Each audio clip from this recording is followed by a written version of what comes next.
అన్ని జన్మల్లోకెల్లా మానవ జన్మ లభించడం మన అదృష్టం. ఈ మానవ జన్మను సార్థకం చేసుకోవడానికి ఆధ్యాత్మిక చింతనకు మించిన మార్గం మరొకటి లేదని బ్రహ్మశ్రీ ఫణతుల మేఘరాజ్ శర్మ ఉద్ఘాటించారు. సిరిసిల్ల దుర్గా భవానీ సేవా సమితి ఆధ్వర్యంలో శ్రీమద్ భాగవత సప్తాహ ప్రవచనాలు నేటి నుంచి సిరిసిల్ల కళ్యాణ లక్ష్మి గార్డెన్ లో ఘనంగా ప్రారంభమయ్యాయి. నేటి నుంచి ఈ నెల 22 వరకు వారం రోజుల పాటు ఈ ప్రవచనాలు జరగనున్నాయి. ఉదయం 10 గంటల నుంచి మధ్యాహ్నం 12:30 వరకు మరియు సాయంత్రం 4 గంటల నుంచి 6:30 వరకు ప్రవచనాలు చేరున్నారు. మొదటి రోజు కార్యక్రమం ఘనంగా ప్రారంభం కాగా పెద్ద సంఖ్యలో భక్తులు తరలివచ్చారు. ఈ సందర్భంగా ఫణతుల మేఘరాజ్ శర్మ మాట్లాడుతూ, భగవంతుని కథలు వినడం చదవడం వల్ల మనకు మోక్షం లభిస్తుందని, అందుకే అన్ని వేదాలు శాస్త్రాలకు మూలమైన అష్టాదశ పురాణాల్లో అత్యంత శ్రేష్టమైన శ్రీమద్ భాగవతాన్ని సప్తాహ దీక్షగా ప్రవచనం చేస్తున్నట్టు తెలిపారు. అన్ని జన్మల్లోకెల్లా మానవ జన్మ గొప్పదని, దీన్ని సార్థకం చేసుకోవాలంటే ఆధ్యాత్మిక చింతన ప్రతి ఒక్కరికి అవసరమని తెలిపారు. ఎవరైతే ఆధ్యాత్మిక చింతన చేస్తారో వారంతా శ్రీహరి చెంతకు చేరతారన్నారు. శివాయ విష్ణు రూపాయ శివ రూపాయ విష్ణవే శివస్య హృదయం విష్ణోః విష్ణోస్త హృదయం శివః. శివకేశవులకు ఈ లోకంలో భేదం లేదు. ఆయన ముందు నిలబడి ఈయన నామ సంకీర్తన నారాయణ నారాయణ నారాయణ అంటే శివుడు ఆనందపడిపోతాడు, తాండవం చేస్తాడు. ఆయన ముందు నిలబడి ఓం నమ శివాయ ఓం నమ శివాయ అని తాండవం చేస్తాడు, నారాయణ ఆనందపడతాడు. అందుకని రాజన్న సన్నిధిలో ఆయన ఇంకా ఆనందపడాలని మళ్ళీ భాగవతమే జరిగేటట్టుగా చేశాడు. ఎందుకు అంటే ఈశ్వరుడే చెప్పాడని మనకు భాగవతంలో వస్తుంది. పార్వతీదేవి అడిగింది, ఓ ఈశ్వర, అందరూ నీ గురించి ముక్కు మూసుకొని ఓం నమ శివాయ అని జపం చేస్తే నువ్వెప్పుడు ముక్కు మూసుకొని ఉంటావు, నువ్వేం జపం చేస్తావయ్యా అని అడిగితే పరమశివుడే చెప్పాడు కదా పార్వతీదేవికి, శ్రీరామ రామ రామేతి రమే రామే మనోరమే సహస్రనామ తతుల్యం రామనామ వరాననే. పార్వతి, రామ అన్న నామాన్ని నేను జపం చేస్తున్నాను అని చెప్పాడు. చూడండి, ఆయనకి ఎంత ఇష్టమైన నామము. అందుకని ఆ నామము తారక మంత్రము అని చెప్పబడింది.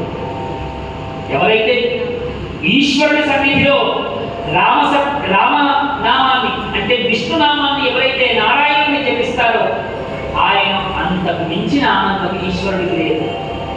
అందుకని మనం రాజన్న సన్నిధిలో మళ్ళీ ఆ నారాయణుడి యొక్క అనుగ్రహం పొందడం కొరకు ఇక్కడ భాగవతాన్ని మనం అందరం కూడా వింటూ ఉన్నాం.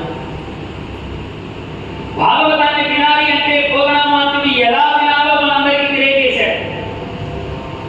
ఇందాక చెప్పినట్టు బంగారం ఖర్చు పెడుతున్నారు అంటే అసలు ఈ హాలు కాదు కదా, ఈ సిరిసిల్లో మొత్తం అంతా నిండిపోతారు. కానీ భాగవతం వింటే ముక్తి కలుగుతుంది అని మనకు భాగవతంలో మొట్టమొదటి శ్లోకంలోనే ఆ భోగనామాత్రుడు తెలియజేశాడు. ముక్తి కలుగుతుందని కాదు, ముక్తి వైపుకు అడుగులు వేయాలని మనందరికీ సూచన చేశాడు. అందుకనే భోగనామాత్రుడు రచించినటువంటి భాగవతంలో మొట్టమొదటి పద్యం ఏదైతే ఉన్నదో అది భాగవత గ్రంథానికే మణి లాంటిది అని భాగవతమే చెప్పింది. అది ఎప్పుడు మెరుస్తూనే ఉంటుంది కదా ఆ పద్యం. ఆ పద్యాన్ని మనం అందరం ఒకసారి గుర్తు చేసుకొని ఆయన ఏం చెప్పాడో మనం అందరం కూడా విందాం. జయ గోపాలకృష్ణ భగవానికి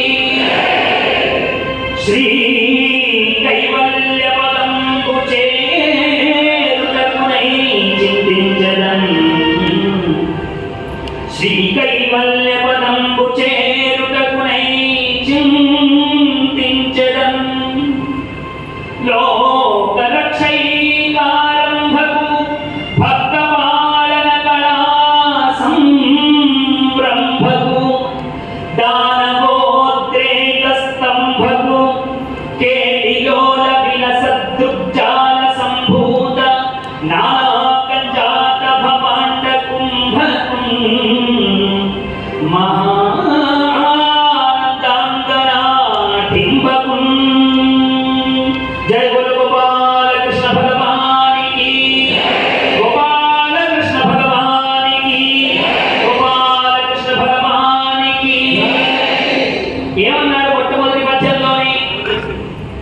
వ్యాస పరమాత్మ రచించినటువంటి ఈ అద్భుతమైనటువంటి భాగవతాన్ని నేను తెలుగులో రచించి నేను కేవలంగా ఏదో సంపాదించాలని నేను రచన చేయడం లేదు.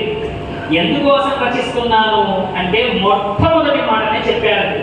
శ్రీకైవల్యపదంబు చేరుటకునై చింతించెదన్. ఆయన శ్రీకైవల్యము పొందడం కొరకు మాత్రమే భాగవతాన్ని రచిస్తున్నారని తెలియజేశారు. శ్రీ అంటే లక్ష్మీదేవి. లక్ష్మీదేవి ఎక్కడైతే ఉంటుందో ఆ ప్రాంతానికి వెళ్ళాలని పోతనామాత్యుడి యొక్క ఆలోచన. లక్ష్మీదేవి ఎక్కడ ఉంటుందండి? శ్రీ అనేటువంటి లక్ష్మి ఆ వైకుంఠనాథుడి చరణాల దగ్గరనే కదా ఉండేది. అందుకని లక్ష్మీదేవి ఎక్కడైతే ఉంటుందో అక్కడికి ఆ వైకుంఠానికి వెళ్ళడం కొరకు మాత్రమే నేను ఈ భాగవతాన్ని రచిస్తున్నాను అని మొట్టమొదటి మాటని మనందరికీ తెలియజేశాడు. మరి ఇక్కడ వినే మనమందరం కూడా మన సంకల్పం ఏమిటి? కేవలం శ్రీకైవల్యపదంబు చేరుటకునై చింతించెదన్. మన చింత కూడా కేవలం వైకుంఠానికి వెళ్ళడం కొరకే, బంగారం కొరకు కాదండి కదా. మనం ఇక్కడ అందరం ఏదో ఇస్తారని వచ్చామా? కమ్మటి భోజనాలు పెడతారని వచ్చామా? లేదా ఏదైనా వస్తువుల కొరకు ఏదో ఆశపడి ఇక్కడికి వచ్చామా? ఏ ఆశ లేకుండా ఇక్కడికి కేవలం మన సంకల్పం ఏమై ఉండాలి? 7 రోజులు భాగవతం విని ఇక్కడి నుంచి నేను ఇంటికి వెళ్ళిపోతాను. ఏ ఇంటికి? మనం కట్టుకున్న ఇంటికి కాదు సుమా, మన అందరి ఇల్లు వైకుంఠం. ఆ వైకుంఠానికి నేను వెళ్ళిపోతానన్న సంకల్పం మనదై ఉండాలి. అదే శ్రీకైవల్య పదంబు. చూడండి, పోతనామాత్యుడు శ్రీకైవల్య